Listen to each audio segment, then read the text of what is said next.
Duda. Lo increíble es la verdad. Con Rodolfo Garrido Cotja. ¿Qué tal, amigos? ¿Cómo están? Bienvenidos a su programa Duda. Lo increíble es la verdad. Su programa.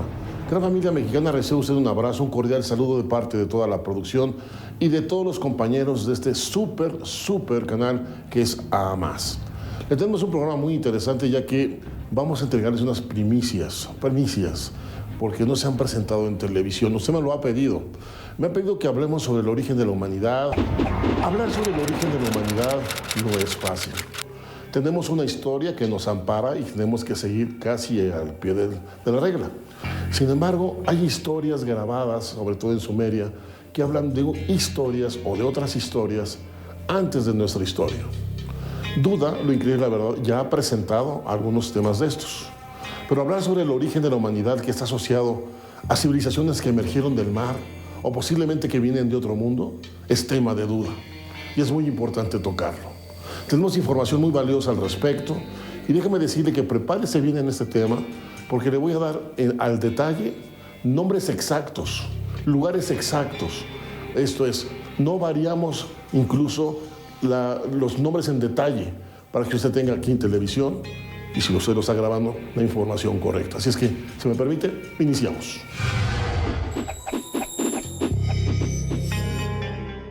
Ponga mucha atención en esta leyenda de los 7 dioses sabios de Sumeria, porque aquí se esconde posiblemente la historia oculta de la misma humanidad. La leyenda de los 7 dioses sabios de Sumeria es una leyenda fascinante, llena de intriga y de poderosos interrogantes. Parece que toda esta historia empieza con el dios sumerio Enki, el señor del abismo de agua dulce, también conocido como Apsu, ya denominado Ea en la cosmogonía acadia. Se le siguió considerando el señor del Apsu, el dios del elemento líquido, pero también como el dios de la sabiduría y fuente de todo el conocimiento mágico que existía, y creador e instructor del hombre en las artes y en los oficios. Enki era el señor de las aguas terrenas y los cañaverales, denominado también como el sabio de los dioses o también Apkallu Ili. Y es en este contexto donde surge el mito de los 7 sabios, pues fue Enki quien los creó. Los 7 Apkallu de Eridu era la ciudad donde estaba el primigenio templo de Enki, o los 7 Apkallu del Apsu. Otra denominación con el que se les conoce es la de Anedotus o Anedoti, cuya traducción literal sería los repulsivos. ¿Por qué se referían a ellos como los repulsivos? ¿Será por su aspecto reptiloide, como muestran las tablillas sumerias? Como puede ver, la historia sumeria habla de 7 sabios muy bien clasificados, los cuales tenían la dirección del saber y de la dirección del bien, precisamente de la civilización. Se habla también de 7 ciudades que le mencionaré más adelante con toda precisión. Pero lo interesante es que estos dioses, aunque también tenían una presencia normal, eran asociados también con imágenes de iguanodontes, o sea, de reptiles. De hecho, sus nombres se asocian al término de repugnantes. Así es que es muy interesante seguir el detalle que le estoy dando para que usted se introduzca a una historia fascinante que es sobre el origen de la humanidad. Los hijos de lo profundo son 7. Ellos han purificado las aguas, las han serenado, las han hecho cristalinas como ante su padre Ea, como ante su madre Damkina. Serán puros y serán claros. En la mitología de la antigua Mesopotamia, el término acadio, Apkallu, se usaba para definir a unos personajes míticos poseedores de un extraordinario saber. La traducción de este vocablo vendría a ser sabio, hombre sabio, erudito, y en una acepción posterior a una cultura asiria se asoció a divinidades protectoras, genios o genios alados, y ese término acadio viene a su vez del vocablo sumerio Abgalu, sabio, agua, grande, lu, hombre, sumerio, esto es, los grandes hombres sumerios. Estos personajes eran criaturas anfibias míticas, representadas en los relieves babilónicos como seres con el cuerpo de pez combinada con figura de un hombre. Estos personajes realizaron aportes extraordinarios a las florecientes civilizaciones de la creciente fértil. En los rituales sumerios acadios de la época amorrito-babilónica, tercer milenio antes de Cristo, el nombre de Apkallu, en lengua sumeria, hace referencia a un erudito componente de la corte de los Igigi, del reino de Apsu, término sumerio acadio para los Anunnaki o Anuna paleo-babilónicos. Estos enigmáticos seres ejercieron puestos como sacerdotes, sabios o consejeros de los reyes de la antigua Sumeria en un extensísimo periodo de tiempo antes del diluvio universal. Según el mito, los seres humanos desconocían los beneficios de la civilización, y esos enigmáticos seres surgieron de las aguas para instruirles y darles las tablillas Me. Les enseñaron los fundamentos de las artes y las ciencias, de la cultura y la civilización en general, arquitectura, escritura, leyes, agricultura, medicina, diversas técnicas y oficios, pero también la evidencia y la magia. El origen de los Abgal o Apkallu estronca directamente en el mito de la creación de los seres humanos. Los dioses del Apsu se rebelan ante los dioses del cielo por la situación de servidumbre en la que se encuentran. Es entonces cuando el dios Enki Ea decide crear al ser humano para aligerar de estas pesadas tareas a los dioses, pero al mismo tiempo crea los Apkallu como instructores de los humanos para hacerlos más útiles y eficientes. De acuerdo a la historia, Enki es quien va formando la genética de la nueva civilización cuando los Igigi prácticamente se rebelaron contra ellos y desaparecieron los que se salvaron.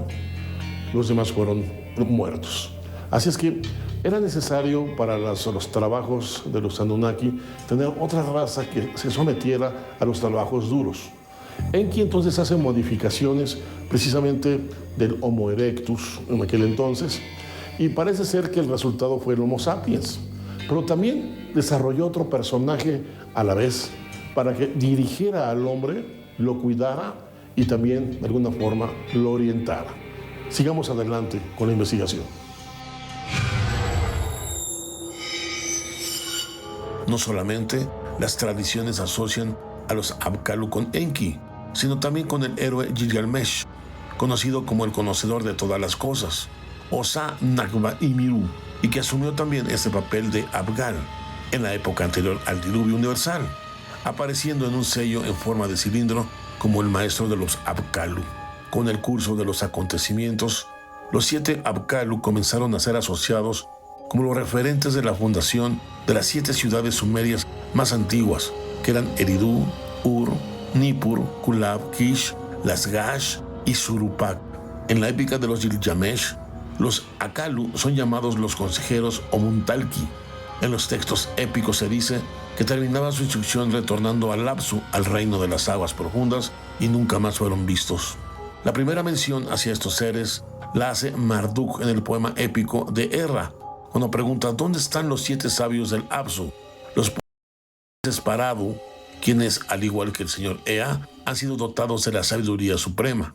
Estos 7 Apkallu, carpas venidas del mar, esos 7 Apkallu nacidos en el río para asegurar el buen funcionamiento de los planes en el cielo y también en la tierra. Podemos decir que hay unanimidad en lo que serían los 7 primeros Apkallu. 2 fuentes que resultan coincidentes en ese sentido son las series de encantamientos conocidas como Bit Meseri, especificadas en la tercera tablilla sumeria, y a la lista de reyes de Uruk. Los nombres difieren un poco, pero hay cierta coincidencia. Según la tabla de Uruk 20.030, los nombres de los 7 sabios antidiluvianos son Uan, Uanduga, Enmeduga, Enmegalama, Enmebeluga, Anelilda y Utuapsu. El mito babilónico nos está diciendo que misteriosos seres de procedencia y naturaleza desconocida surgieron de las aguas para enseñar e inculcar a la humanidad los rudimentos de la civilización y el saber. La historia sumeria habla con mucha precisión sobre estos seres que emergieron de las profundidades de aspecto realmente monstruoso. Sin embargo, estos seres venían con una sabiduría máxima. Ellos convivían con la humanidad en el día, incluso no comían con ellos, con la humanidad. Ellos se regresaban en la noche y se volvían a sumergir en las aguas de los mares y volvían a resurgir con la finalidad de enseñar lo más avanzado, lo más necesario para que el hombre se dirigiera con rectitud, pudiera sobrevivir en un mundo con más facilidad y con más orden. ¿Quiénes eran esta especie de seres? No se han vuelto a ver, desaparecieron y jamás se volvieron a ver. No tenemos nombre de su especie ni de su origen.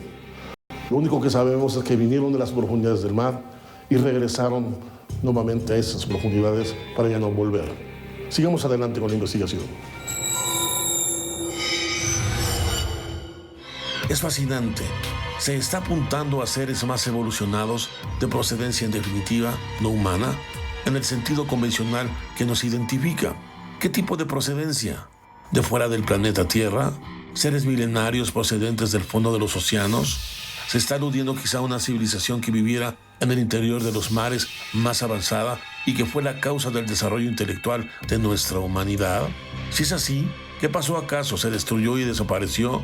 ¿Se nos está hablando de la Atlántida o Lemuria o de alguna de estas hipotéticas civilizaciones míticas? ¿Seguirían esos seres y estas culturas existiendo al día de hoy? ¿Tendrá todo esto que ver con el avistamiento de artefactos entrando y saliendo de océanos, ríos o lagos conocidos como los OVNIs? Si todo eso resulta desconcertante, no lo es menos que este tipo de mito, con muchísimos elementos concordantes, aparece en muchas culturas repartidas en todo el planeta. Si todo eso nos resulta increíble, ahora pasemos al mito de Oannes, que nos dejará con más preguntas que respuestas. De las aguas para instruir a la humanidad. Esa descripción asocia y rostro humano. ¿Estaría aludiendo a algún tipo de equipamiento o traje algo semejante a lo que visten los hombres rana en sus inmersiones? ¿Se trataría de un humanoide enfundado en un traje espacial? Adapa puede considerarse el primero o el más grande y el más sabio de esos Anedotus o Apkallu. Según el mito, fue este ser el que surgió de las aguas e instruyó a la humanidad. Adapa era también conocido con otros nombres, como por ejemplo Uan o Uana. Fue el historiador caldeo quien helenizó el nombre y lo escribió como Oannes.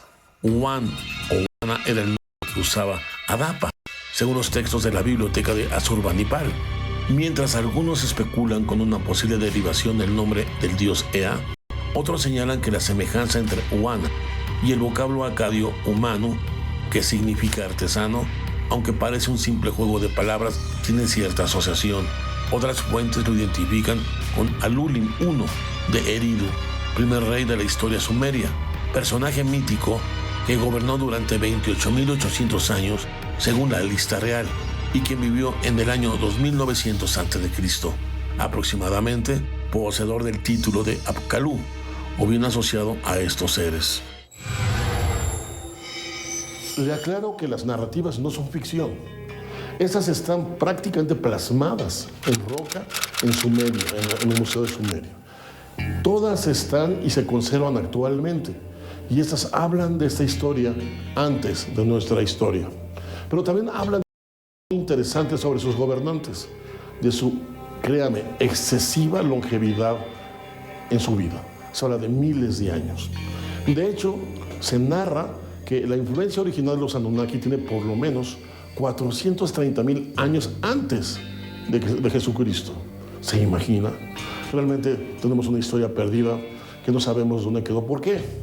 Porque cuando fue destruida la biblioteca de Alejandría por el Omar Califa, Ptolomeo, su director, dijo, después de ver el desastre, por lo menos en Egipto, hemos perdido 15,000 años de historia. ¿Se imagina? Sigamos adelante con la historia. Con el tiempo, Adapa fue identificado con el nombre de sabio.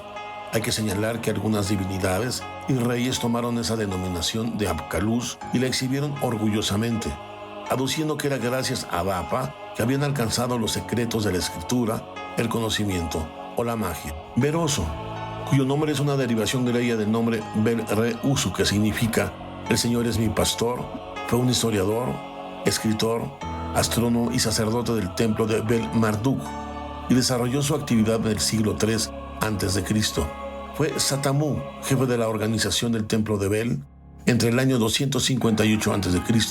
y el 253 a.C.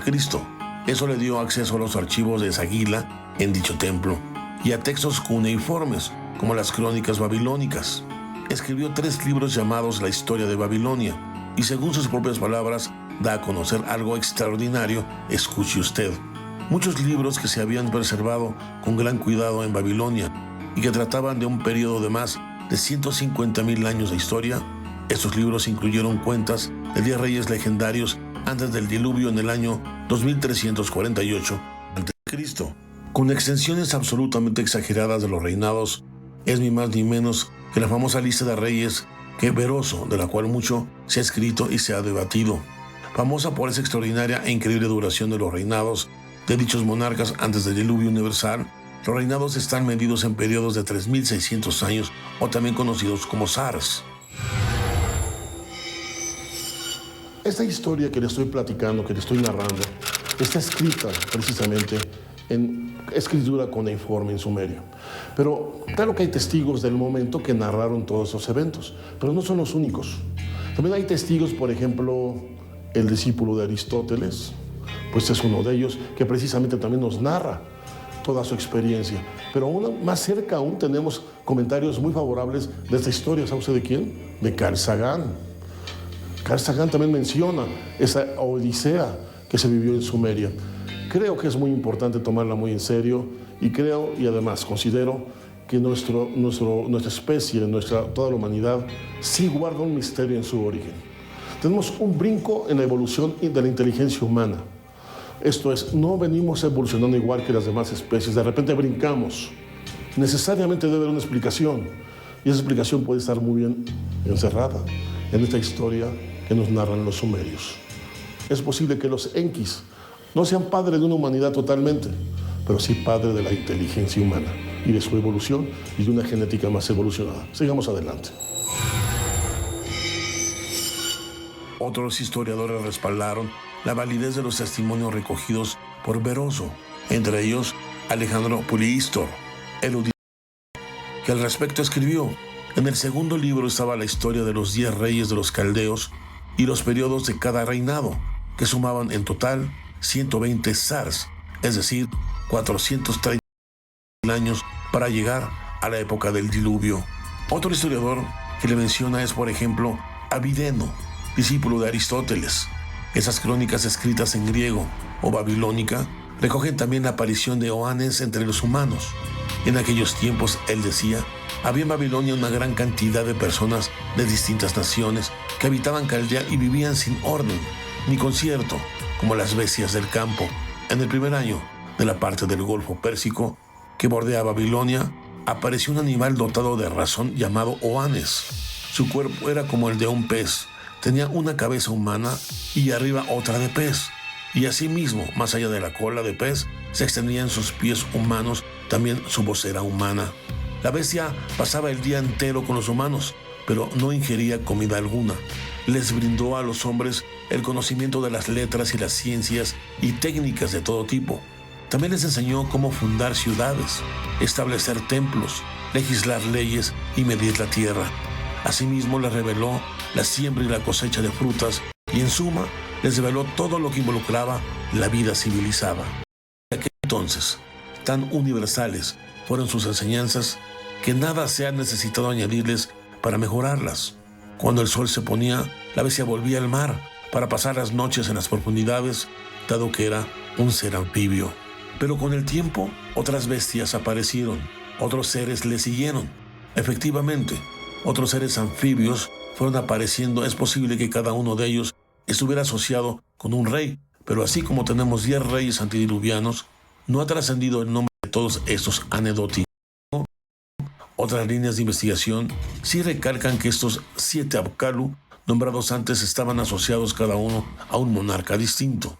En todo caso, esto es lo que los historiadores escuchen con atención. El historiador Apolodorus se refiere al primero de ellos con el nombre de el Messarus Oanni, el Anedotus del Golfo Pérsico. Este historiador también nombra a un cuarto Anedotus, pero sin nombre, que tenía la misma forma que los anteriores, la de un pez mezclada con la de un hombre. Después tenemos a otra criatura llamada Odacón. El historiador Avideno nos dice a su vez que un semidemonio llamado Anedotus, muy parecido a Oannes, apareció del mar por segunda vez y en tiempo de edad del mar a suelo 4 personajes de doble forma, cuyos nombres fueron Aedocus, Enegamus, Anebolus y Anementus. Y aún Apolodorus nos menciona el último de esos seres de nombre Anodapus. Y si esto le parece lejano en el tiempo de esos historiadores, déjeme le comento que incluso Carl Sagan, en su libro Vida inteligente en el universo, se hace eco de esta lista de reyes sumerios y las extrañas menciones de los historiadores a estos seres anfibios. Carl Sagan especulando sobre posibles contactos con seres alienígenas en los albores de la humanidad, dice textualmente. Otros seres le siguieron. Efectivamente, otros seres anfibios fueron apareciendo. Es posible que cada uno de ellos estuviera asociado con un rey, pero así como tenemos 10 reyes antidiluvianos, no ha trascendido el nombre de todos esos aneddoti. Sin embargo, otras líneas de investigación sí recalcan que esos 7 Apkallu, nombrados antes, estaban asociados cada uno a un monarca distinto. No cabe duda de que nuestro pasado encierra una historia antes de esta historia. Un paso que va más allá de la ficción. Reinos extraños y perdidos mundos que emergieron de los mares para enseñar a los hombres de la atmósfera. Mundos tan distantes y diferentes que hoy se hayan perdidos entre ellos. Solo queda una alternativa universal por descubrir. Ir en busca de la verdad de nuestros orígenes, cueste lo que cueste. ¿Qué opina usted? Como usted ha podido ver a lo largo de esta explicación, de esta aventura que hemos tenido usted y su servidor, en esa narrativa de la historia del pasado, una historia pues oculta en la escritura cuneiforme, ¿no? Y muy poco hablada realmente en lo que es nuestro mundo normal occidental, es muy importante reconsiderarla, como le he venido diciendo. No vamos a dejar de seguir tocando ese tema, investigándolo. Si encuentro cosas más interesantes, yo a usted le prometo que aquí le presentaré en medio de las cámaras, en frente de las cámaras, pues lo más avanzado al respecto y lo último que va saliendo. Si usted me permite, vamos a hacer una pausa, vamos rápido a un corte y no se me aparte porque lo que viene también es sensacional, ¿ok? Una pausa y volvemos.